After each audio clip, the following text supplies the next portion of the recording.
Isang hapon noong Mayo 2017 sa probinsya ng Laguna, habang mag-isang pauwi mula sa eskwelahan ay dinampot ng dalawang pulis sa gilid ng kalsada si Jenica Ramirez, 15 anyos.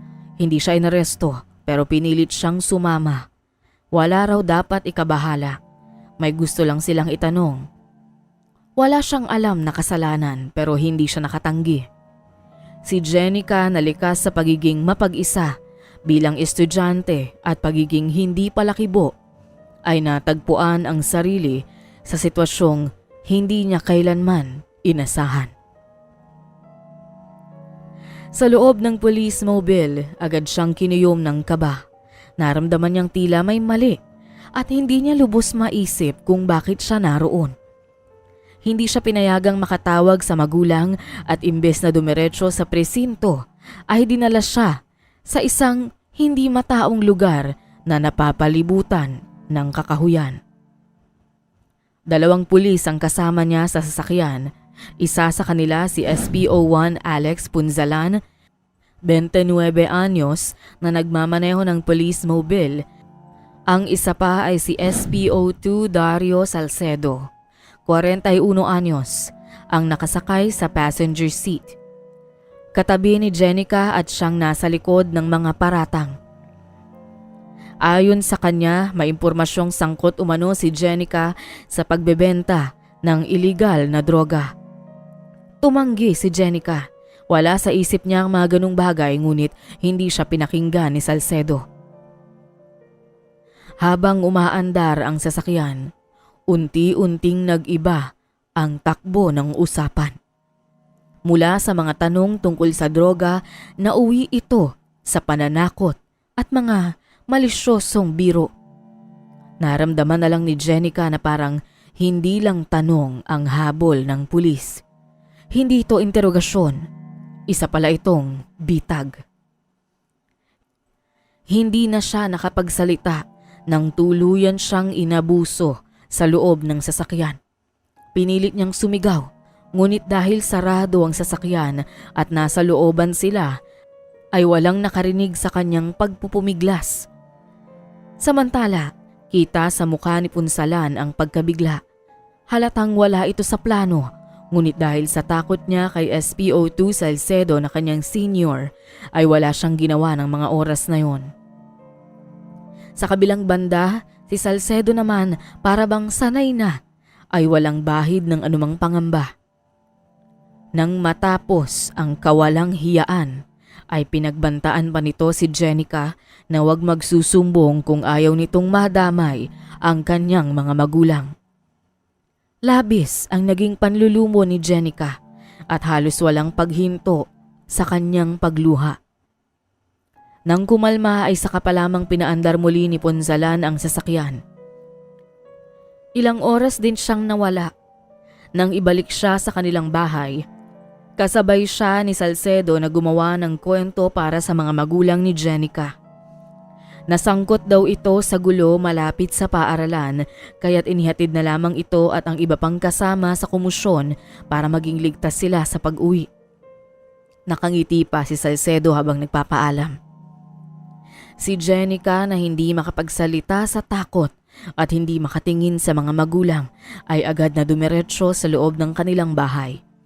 Isinara niya ang pinto ng kanyang kwarto at doon nagkulong magdamag. Kinatok siya ng kanyang ina ngunit hindi siya tumugon. Sa halip ay nagmukmuk na lamang.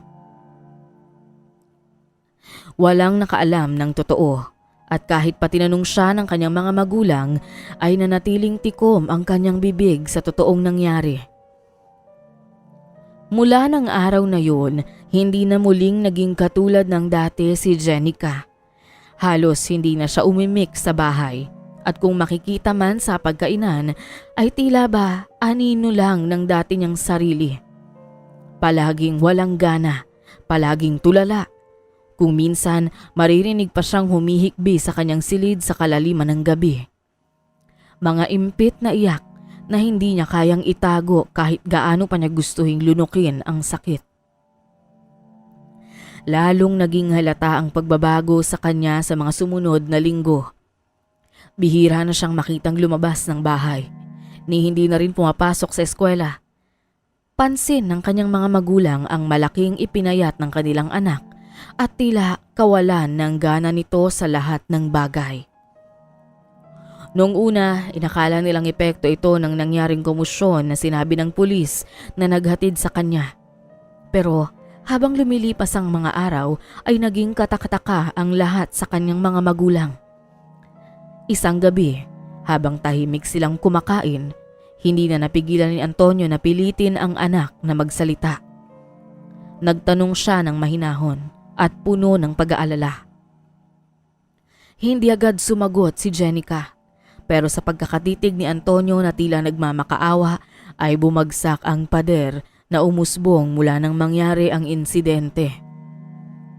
Maluhaluhang umamin si Jenica. Mabigat ang bawat salitang binitiwan.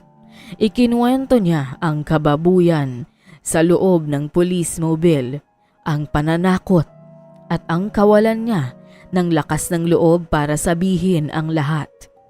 Tila napagod na siyang umiyak at pigang-piga na ang kanyang mga mata sa mga luha. Tahimik lang niyang isinuko ang lahat sa kanyang mga magulang. Hindi matanggap ni Antonio ang kanyang narinig. Para siyang binuhusan ng malamig na tubig. Si Crisanta ay hindi na rin napigilan ng pagluha habang yakap-yakap ang anak.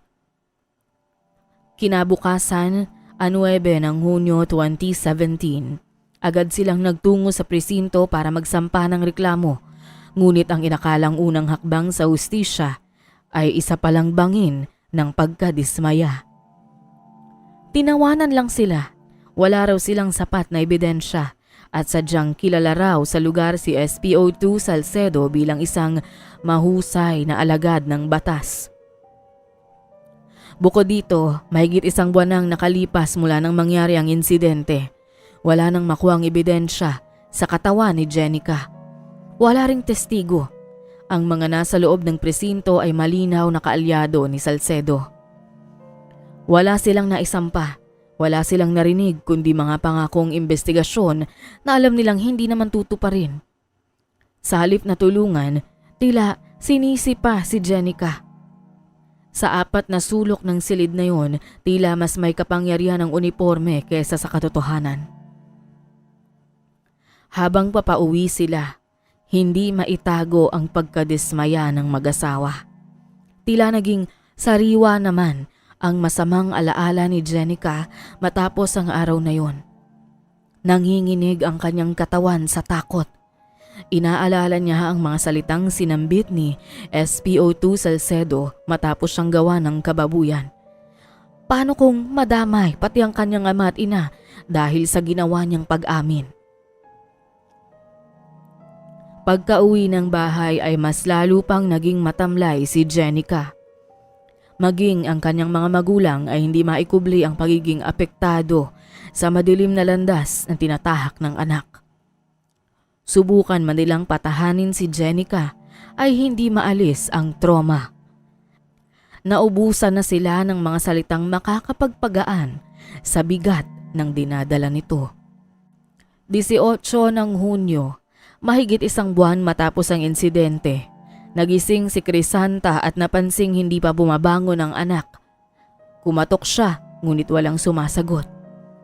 Nang binuksan ni Antonio ang pinto gamit ang puwersa, isang tanawin ang sumalubong sa kanila na tuluyang nagpaguho ng kanilang mundo. Si Jenica ay nasa kalunos-lunos na estado. Wala na itong buhay, walang iniwang sulat, walang paalam.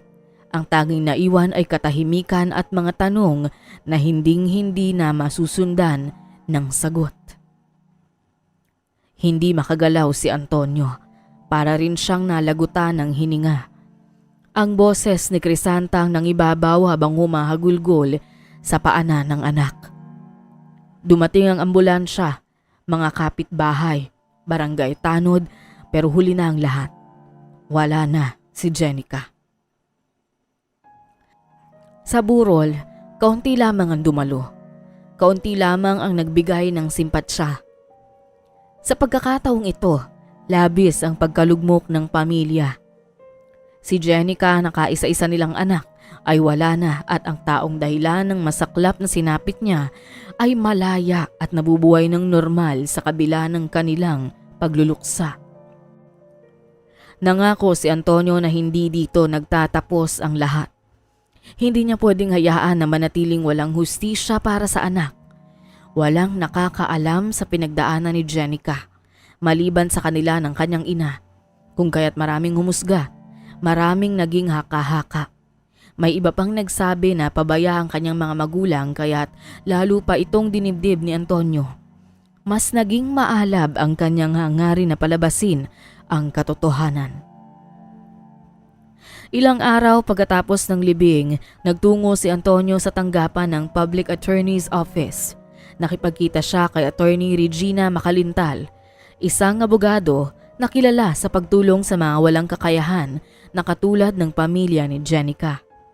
Ipinakita niya ang lahat ng dokumento, ikinuwento ang buong pangyayari at nagmakaawa sa tulong ng abogado.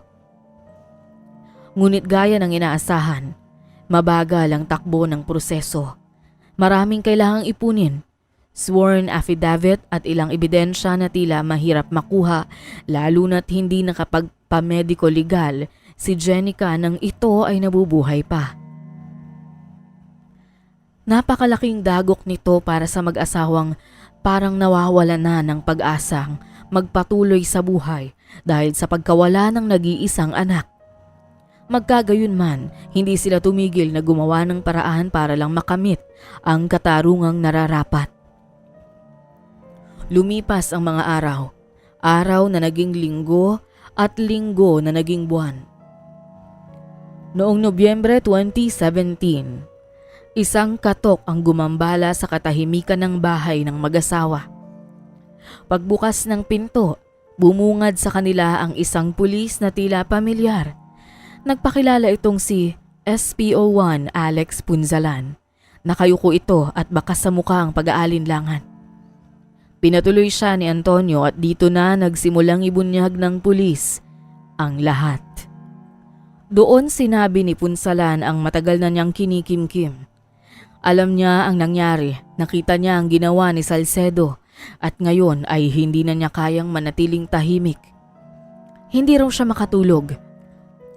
Humingi siya ng tawad sa pamilya sapagkat tila huli na ang lahat kung kailan siya nagkalakas ng loob na magsalita, ngunit desidido siyang itama ang mali.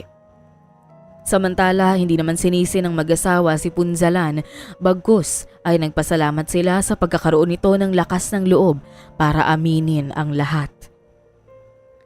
Bagamat masakit, nagawa nilang patawarin ang pagkukulang ni Punzalan. Nang gabi ring yun, nangako ang pulis na tetestigo laban kay Salcedo at ibubunyag ang lahat ng nalalaman niya para mapanagot ito sa batas at makuha ng pamilya ang hustisya para kay Jenica. Ilang araw matapos ang pagbisita ni SPO1 Punzalan, opisyal nang naisampa ang kaso laban kay SPO2 Dario Salcedo.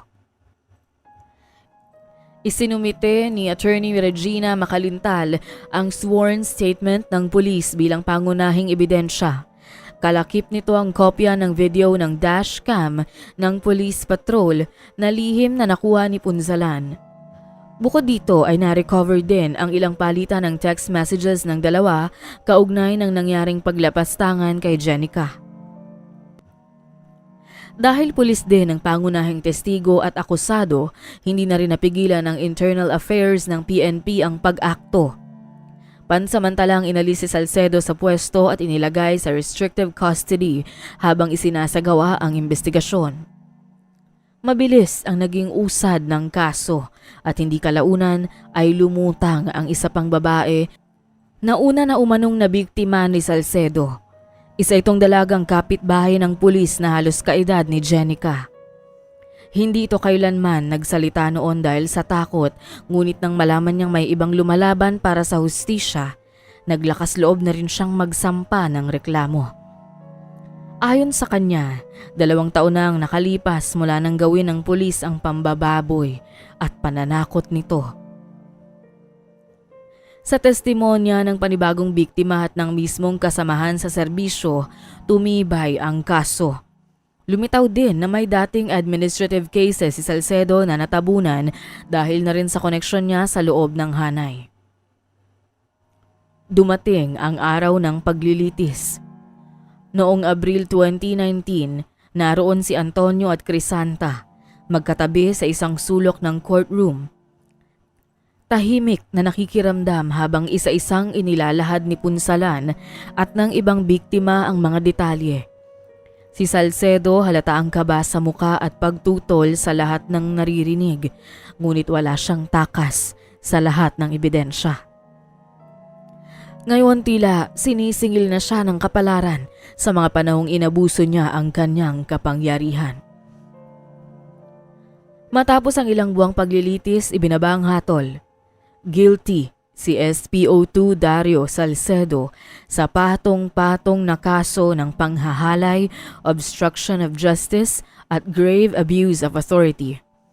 Hinatulan siya ng reklusyon perpetua o habang buhay na pagkakakulong. Bagamat nais na magbunyi ng mag-asawang Ramirez, alam nilang hindi na maibabalik pa ang kaisa-isa nilang anak. Ngunit umaasa sila na kung saan man ito naroroon ay mahanap nito ang kapayapaan. Ang kasong ito ay isang patunay ng masalimuot na katotohanan. Minsan, ang mga tao na dapat na nangangalaga sa ating kapakanan ay nagiging dahilan ng kapahamakan ng ilan. Sa kabilang banda, ipinapaalala rin sa atin ng kwentong ito ang kahalagahan ng isang pamilya, ng pagiging bukas sa isa't isa at pagdamay sa panahon ng pangangailangan upang ang mga pagsubok at problema ay tagumpay na malampasan.